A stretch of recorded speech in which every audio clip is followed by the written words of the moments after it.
Hello everyone, this is Ketish here. In this video, I'm going to go through the AQA Combined Science Physics Paper 2 Higher Tier from 2023.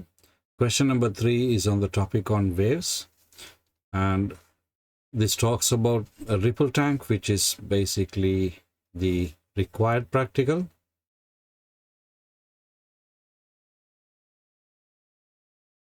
On waves, a teacher used a ripple tank to demonstrate water waves. A teacher used a lamp to project a shadow of the waves onto a screen below the ripple tank.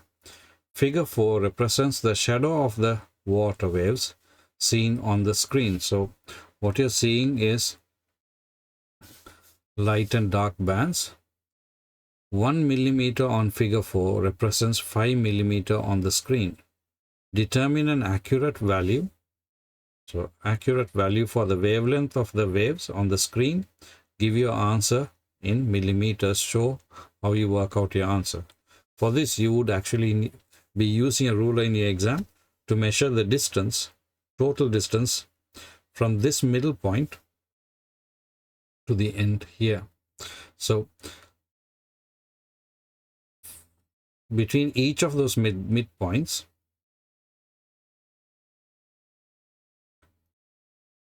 right, that's one wave, second, third, 4, 5, 6, 7, that's 8 waves. So the distance from there to there is 1 wavelength or 1 lambda. So if you use a ruler to measure from here to the end here, let's say x to y, you'd find that it has a total distance of around 113 millimeters. Because it's 1 millimeter is represented as 5 millimeters, you would multiply their distance by 5. So 113 times 5 should give you a total value of, let's say, 113 times 5 gives you 565. 565, and that's the total wavelength for 8 waves.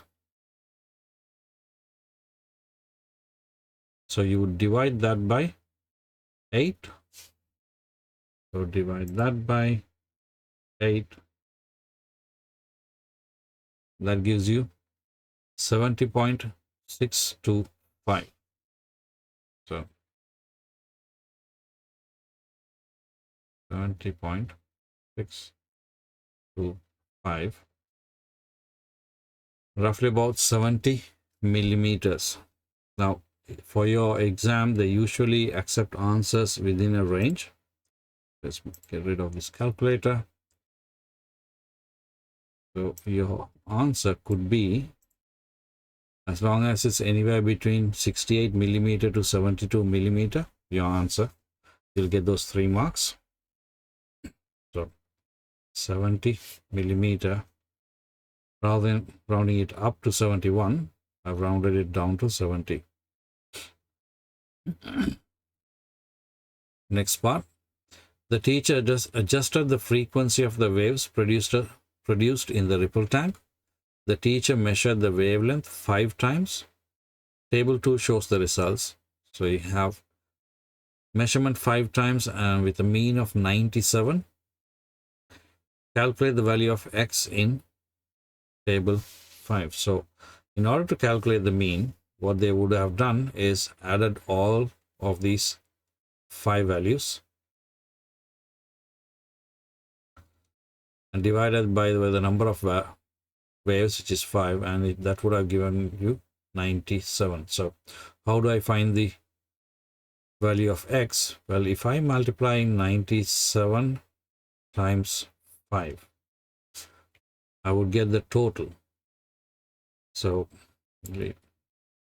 97 times 5 gives me 485. 485. I could work out the total of these four values without the x. So let's do that. 96 plus 99 plus 97 plus 97. That gives me 389. So I take away that number 389 from 485. That's 85.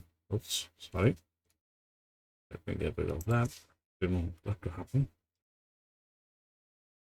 Minus 485. And the value is 96. Here I've got a negative value because I've done it the other way around. But the value is 96. Next part, the teacher states that the results are very precise. Which of the following supports a statement made by the teacher? The mean value is very close to the true value. That's mainly to do with accuracy. The spread of values about the mean is very small. That is actually correct. So the values are all given to the nearest millimeter. Now the value wavelength measurement are taken 5 times. That is to reduce errors. So question 3.4. Describe the difference between longitudinal waves and transverse waves. Remember, in longitudinal waves, if that's the particles are moving parallel to the wave direction.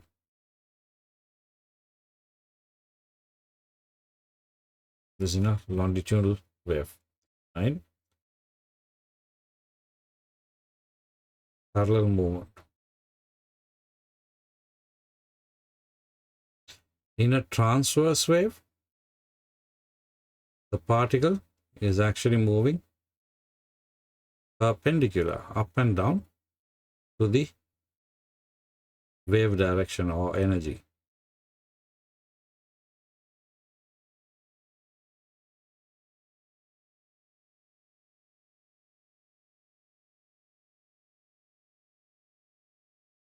So how do you describe this? Now the particle movement is either described as a vibration or oscillation because it's going back and forth. So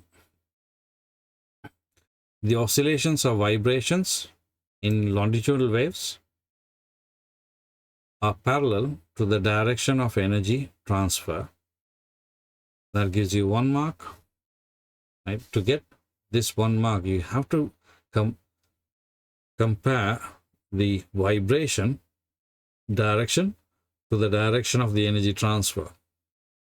Most often students just basically describe that in a longitudinal waves, particles move parallel, and in a transverse wave, the particles move perpendicular. And they forget to compare it to the direction of the energy transfer.